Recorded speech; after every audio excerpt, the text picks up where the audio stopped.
ब्राह्मणों, तुमने मेरे रूप को देख करके हंसी किया, जाओ मैं तुम्हें श्राप देता हूं, तुम राक्षस हो जाओ।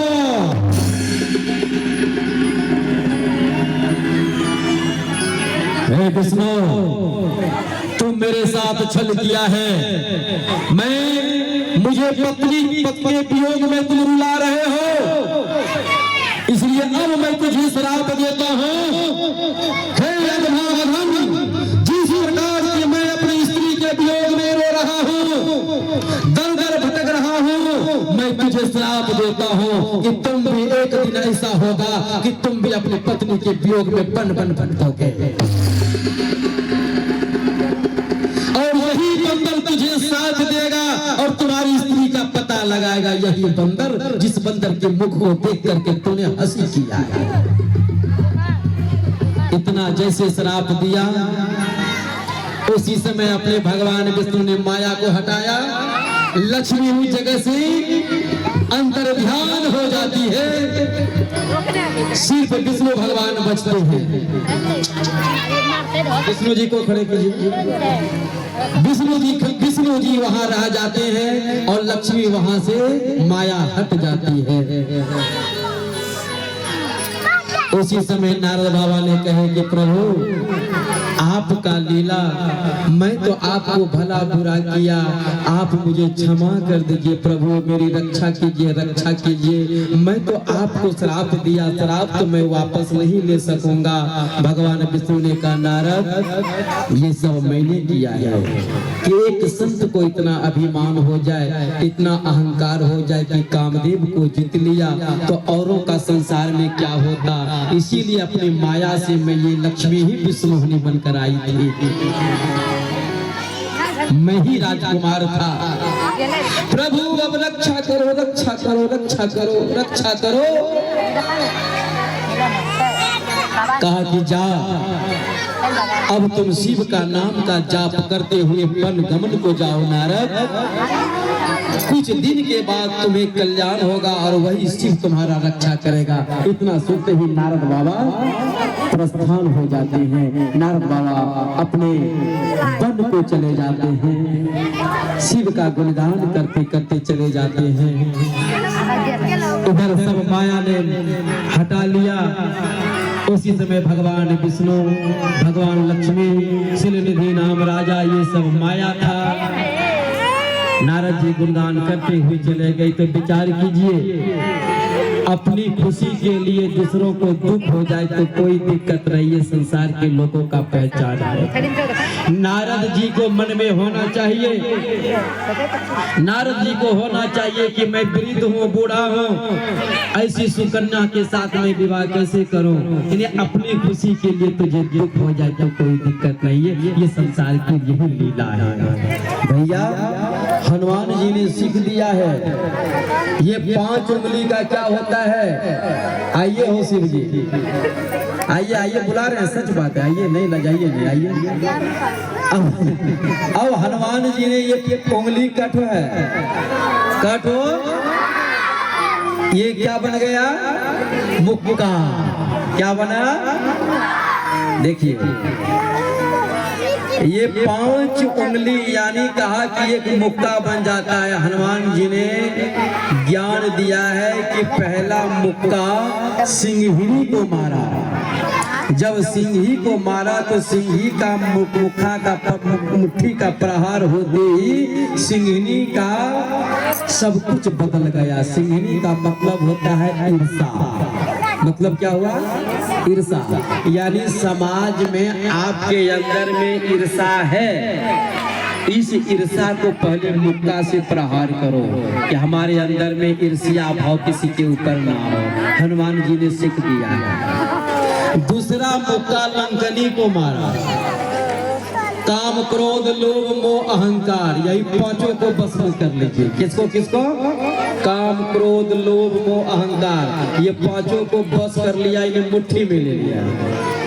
अब इस मुट्ठी का प्रहार यानी काम क्रोध लोभ मोह का प्रहार लंकनी को कर दिया, यानी काम क्रोध लोभ मोह अहंकार सब हटा दिया, लंकनी राम भक्त हो गई।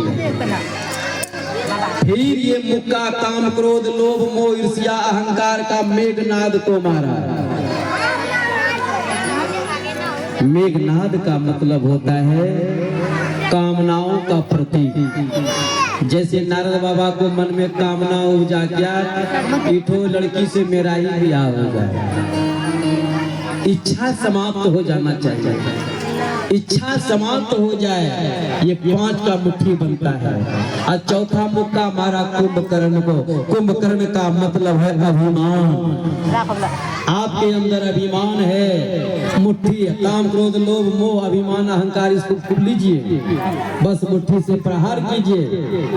आपके अंदर से अभिमान निकल गया, काम निकल गया, क्रोध मट गया, इच्छा हट गया, तो मान के चलिए आप भक्त बन गए। 5वां मुक्का रावण को मारा। रावण का मतलब है मोह। रावण का मतलब है मोह। रावण को भी मोह हुआ था, पर नारी मेरा हो जाए, सीता का हरण कर लिया। लो यानी मोह को हटाओ, पराये धन को पराये स्त्री को जहर से भी ज्यादा चीज मानो, तब तो तुम्हारी भक्ति होगी। पर नारी से नागिन भली, डसे तो लाख उपाय, अब पर नारी डस ले तो सातों कुल नशा। अगर नागिन डसे सर्प डसे तो 100 उपाय है, झाड़ फूक सुई दवाए। अब पर नारी के चक्कर में, पर पुरुष के चक्कर में अगर कोई पड़ गया, हो तो कौन सुइया देला सा झाड़ फूक देला सा कलंक मिटता मिटता है। पर नारी से नागिन भली, अरे डसे तो लाख उपाय। अब पर नारी पर पुरुष डस ले तो सातों को नशा। फलना रे बेटा बड्डी को लक्षणा, फलवा की बहू बहुत लक्षण, फलना की बेटी सत्येन रक्षते धर्मो विद्या योगेन रक्षते गिरजा रक्षते रूपम कुलम वृद्धेन रक्षते। सत्य के द्वारा धर्म की रक्षा होती है, अभ्यास से विद्या की रक्षा होती है, और उत्तर श्रृंगार से रूप की रक्षा होती है। अगर चरित्र आप सबका अच्छा है तो कुल परिवार वंश की रक्षा होती है, वंश की रक्षा होती है। इतना कहते हुए शिव के धाम हो जाते हैं। अब हम लोग भी एक भगवान नाम का झांकी सजा दीजिए पंडित जी, झांकी सजाइए। उसके बाद हम लोग भी आइए। शिलनिधि ने अपनी बेटी का विवाह किया, तो हम लोग भी चाहते हैं बेटी को अच्छा से विदा कीजिए। क्या विदा करें? पार्वती का जन्म परसों रात्रि में होगा, पार्वती मैया का जन्म होगा, फिर शिव का विवाह होगा 7वां रात 15 तारीख की रात्रि में। सब मैया जी माई जिसने गीत याद करी कहियो, हम मत गीत ना रोता जाने नहीं गए बहुत तो रह एकदम सुंदर विवाह होते हैं। आई कोटा विध नहीं छोड़ दो, बताइए दिन करना। मड़वा बनते मंडप बनाइएगा कार्यकर्ता महोदय। हाँ मंडप बनेगा, बारात उठेगा, धूमधाम से विवाह होगा। लेकिन परसों रात में, कल नहीं परसों रात्रि में पार्वती का जन्म होगा।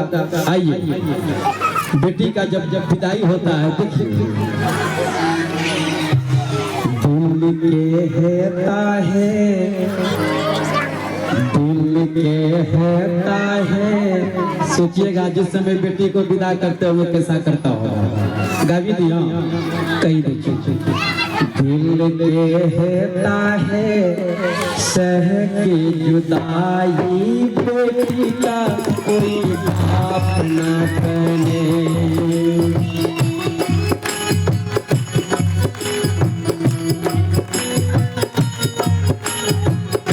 उठाओ दिल में होता है, दिल में होता है सहज जुदाई, बेटी का कोई बाप न बने।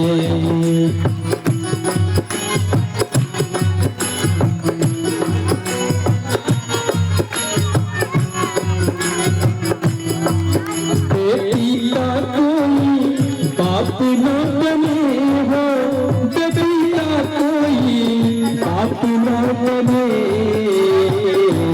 एक दिन आए तो, एक दिन आए तो होती है विदाई, बेटी का कोई बात ना बने, एक दिन ताई को होती है विदाई, बेटी का कोई बात ना करे।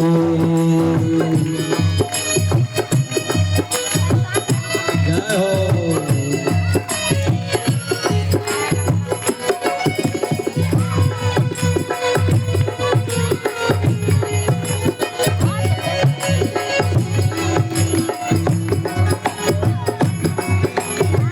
मीठे मीठे ताली के साथ।